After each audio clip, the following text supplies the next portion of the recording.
Hello class, once again I am back with my new video for a math class. Today I am going to take the last topic of this particular chapter, that is pattern of arrangement of numbers. जो numbers जो होते हैं उसको arrange करने के pattern, ठीक है, एक तरह से पजल की तरह होता है, ठीक है, और रीजनिंग की तरह, मतलब नॉर्मली में क्या आता है, अपने दिमाग सोचना होता है, उसके हिसाब से हमें सॉल्व करना होता है। तो जो हमारे आता है वो हमें 4-5 तरीके से अरेंज करके करता है। पहला होता है लाइन नंबर में, फिर क्या होता है ट्रायंगुलर पैटर्न में करना होता है, फिर रेक्टेंगुलर पैटर्न में, और फिर क्या होता है स्क्वायर। मतलब जो भी हमें नंबर देता है उसको हमें 4 पैटर्न में अरेंज करने पड़ सकते हैं। लाइन नंबर में, स्ट्रेट लाइन में, ट्रायंगुलर पैटर्न में, रेक्टेंगुलर में, और कैसे स्क्वायर पैटर्न। क्लियर? जैसे सपोज कर लो कि हमारे पास 6 है,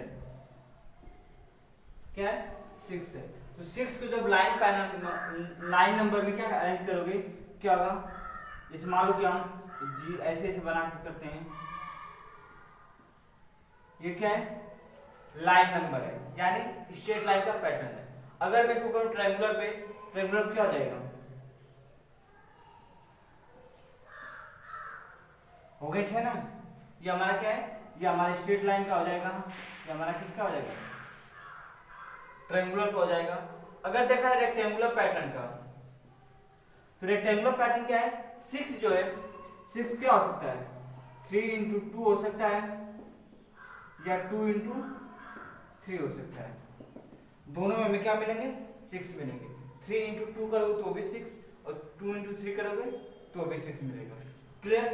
अगर इसको देखा जाए तो ये हमारा जो पैटर्न बनेगा वो क्या बनेगा,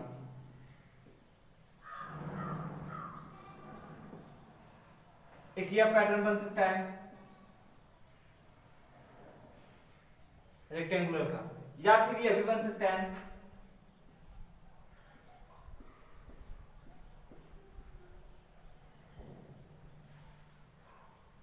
इस तरह से। इसका मतलब ये होता है कि जो हमें क्वेश्चन क्या देगा, कुछ क्वेश्चन दे देगा, कुछ नंबर दे देगा, और हमसे कहेगा इसको रेक्टेंगुलर पैटर्न में अरेंज करो, ठीक है, लाइन पैटर्न में अरेंज करो, या क्या है ट्रायंगुलर पैटर्न में अरेंज करो।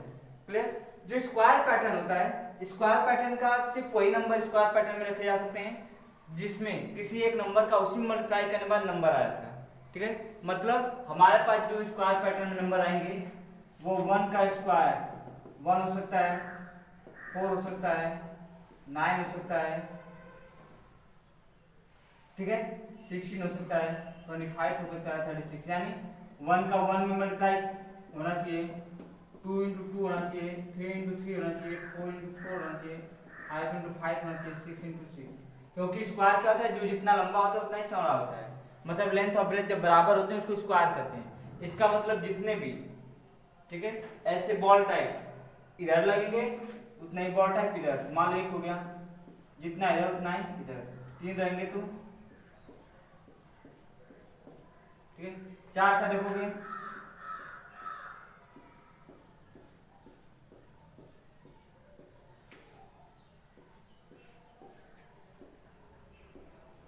ठीक है, ये इस तरह से। तो जितने भी बनेंगे सब क्या बनेंगे स्क्वायर, सॉरी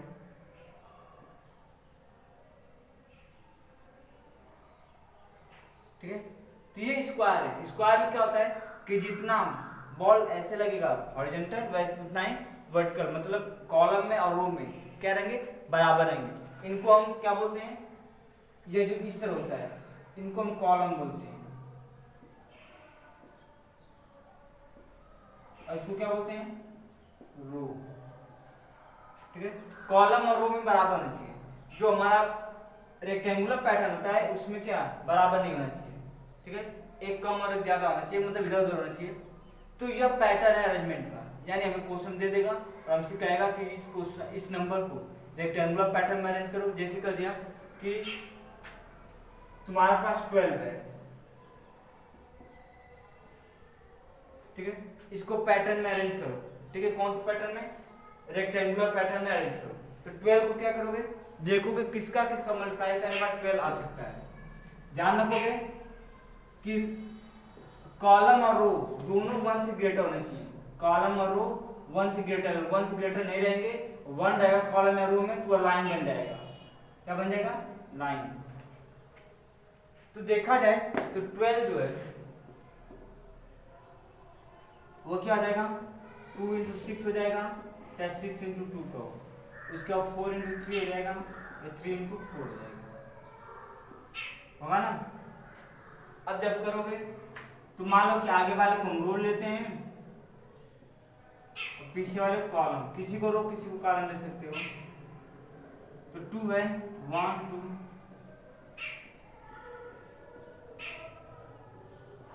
हो गया ना, 12 2 रो हो गए और 6 किसमें आ गए, कॉलम में। अगर 6 2 करोगे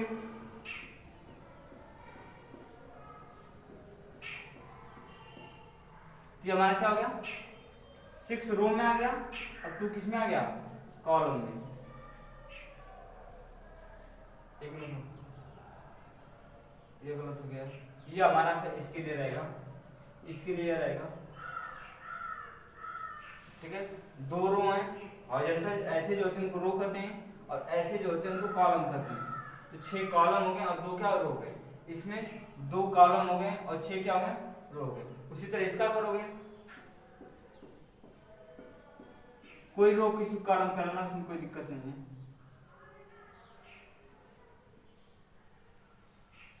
हो गया, 1 2 3 4, 4 क्या हो गया, 3 मान लो रो हो गया और 4 कॉलम हो गया। इस तरह से आप करोगे तो सबका बनता जाएगा। अब लास्ट वाले करोगे 1 2 3, मान लो 4 कर लेते हैं, इसमें 3 कर लिया हूँ, 3 हो जाएगा इस तरह से। तो आपको अरेंजमेंट में यही करना होगा, ठीक है। अब इसको चेक कर लोगे क्या ये उसमें जा रहा है कहीं, ट्रायंगल में, ट्रायंगल में क्या होगा, 1 + 2 + 3 + 4 इस तरह होता है ना, देख लो, शायद नहीं होगा,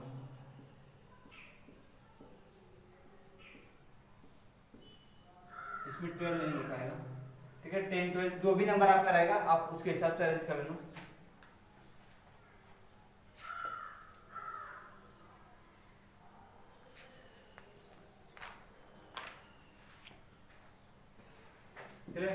ये हमारे क्या था, पैटर्न है। आप इसके बेसिस क्वेश्चन जो दिया हुआ एक्सरसाइज का अपना करना। नेक्स्ट क्या है,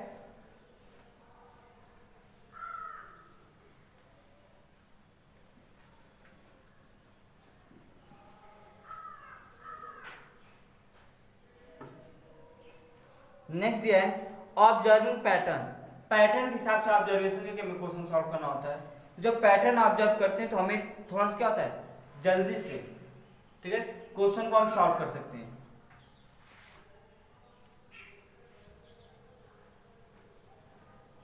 ठीक है, तो जैसे अगर मान लेते हैं कोई नंबर दिया हो,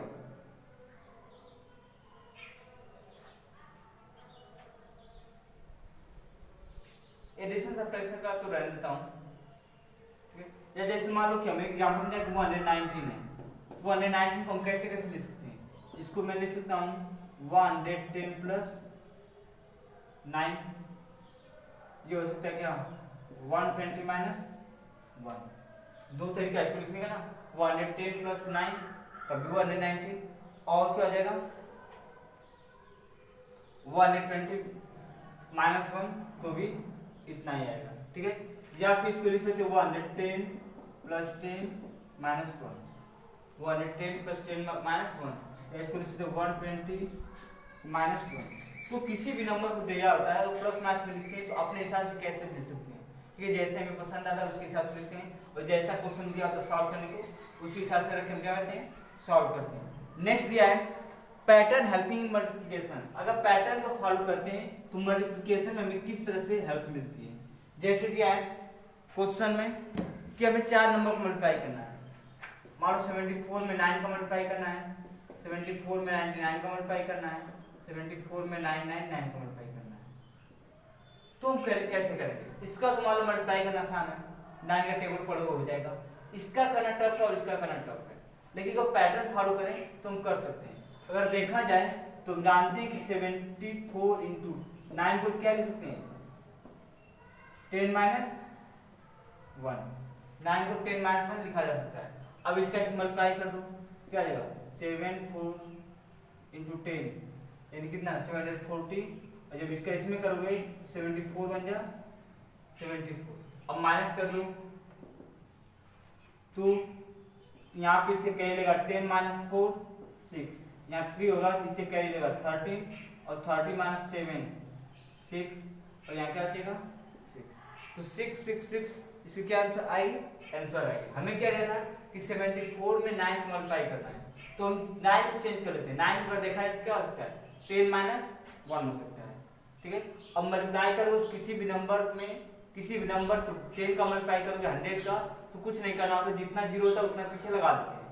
तो 74 इंटू 10 740, और जब इसका इसमें करोगे 74, फिर दोनों को मैच कर दिए। अब उसी तरह इसका जब करोगे आप क्या जाएगा 74 इंटू 100 माइनस 1। आप जब इसमें करोगे जाएगा 74 100 माइनस 74 कर दो माइनस। अब जब इसमें करोगे तो इससे कैरी या इससे कैरी लेगा, इसके पास नहीं इससे लेगा, या इसको दिया 10, फिर जब इसको दिया 9 यहाँ 10 होगा, तो 10 माइनस 4 6, यहाँ 9 था 9 माइनस 7 2 3 7, तो 7 3 2 6 इसका क्या होगा आंसर आएगा। ना तो हमें बहुत ज्यादा करना होगा, ना कुछ ज्यादा हमें कैलकुलेशन नहीं करना होगा, इस तरह सिंपली हम कर सकते हैं। वैसे में नहीं तो हमें एक लंबा प्रोसेस फॉलो करना पड़ता है। तो हमें क्या था 74 में 99 को मल्टीप्लाई करना था, तो हमने ये कहा कि 74 में 99 जगह लिख दो 100 माइनस 1, तभी 99 मिल जाएगा। अब फिर इसका मल्टीप्लाई कर दो अंदर और लास्ट आंसर आ जाएगा। Next 74 into 74 into 1000 minus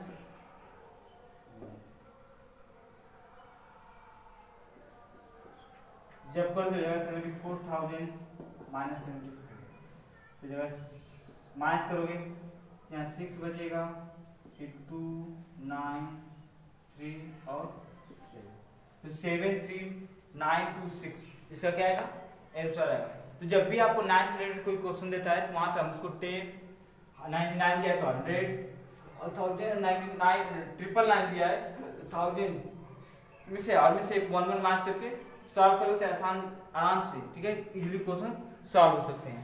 next है अगर 5 25 ऐसा कोई क्वेश्चन देता है तब मल्टीप्लाई या डिवाइड करके क्या करते हैं।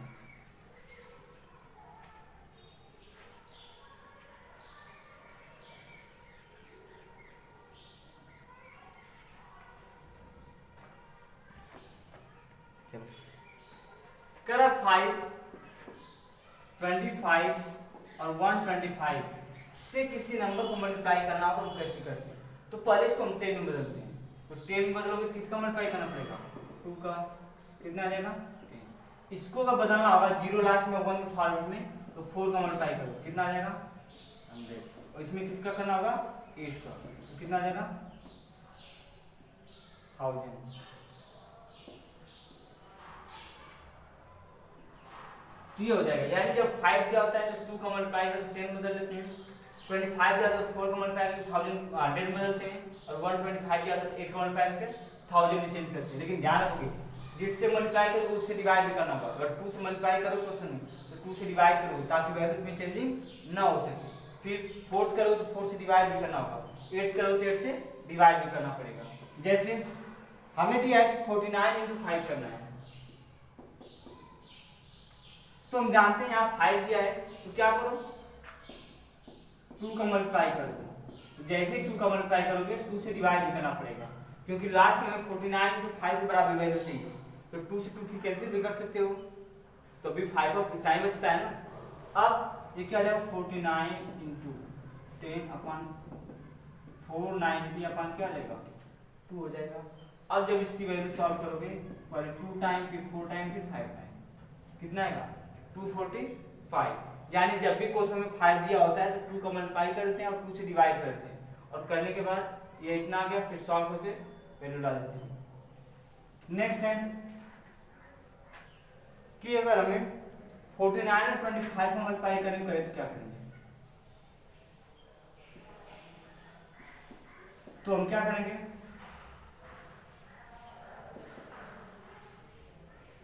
इसमें 4 को मल्टीप्लाई करते हैं तो नीचे भी 4, जब ऐसा कोई आएगा तो जब 49 इंटू 100 अपॉन, जब 49 100 अपॉन 4 से डिवाइड कर दूं, 4 से 1 टाइम, फिर 2 टाइम, फिर 2 टाइम, फिर जब 4 डिवाइड 4 बन जाए 4, 2 से डिवाइड, फिर 4 से डिवाइड हुआ 9, 2 टाइम, 8 1 कैरी, फिर 1 और 0 10, फिर 2 से डिवाइड होगा 4 से फिर 2 टाइम डिवाइड होगा 8, 2 बचेगा, 2 और 0 20, फिर कितना जाएगा 5 टाइम डिवाइड हो जाएगा, 1 2 2 2 5 आ जाएगा, ये इसका आंसर रहेगा। अब नेक्स्ट क्या है, अगर मान लो 49 में हम 125 को मल्टीप्लाई करके कैसे करेंगे, तो 49 में क्या करोगे, 125 इंटू 8 ऊपर और 125 में 8 का मल्टीप्लाई कर दो और 8 से डिवाइड कर दो, ये जो 49 इंटू 1000 बाई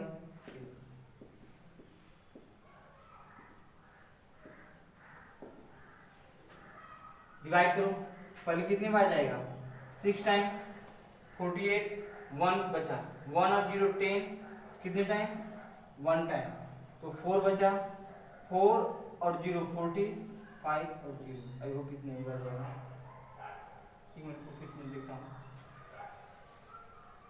रुक जाएगा ना, पहले 4 से जाएगा, पहले 8 से जाएगा 6 टाइम, 1 रिमाइंडर 10, 8 से जाएगा 1 टाइम, 2 रिमाइंडर 20, फिर 2 टाइम जाएगा 4 रिमाइंडर, फिर 40 में 5, तो 6 1 2 5 इसका क्या आएगा आंसर आएगा। तो आप इसी तरह इसी बेसिस पे पूरा एक्सरसाइज आप कर लेना, इस तरह से आपका चैप्टर पूरा थर्ड क्या होता है फिनिश होता है। जो भी आपको डाउट रहेगा किसी भी एक्सरसाइज से इस चैप्टर के, आप मुझसे क्वेश्चन पूछ सकते हो, मैं आपको एक्सप्लेन कर दूंगा। Okay, thank you.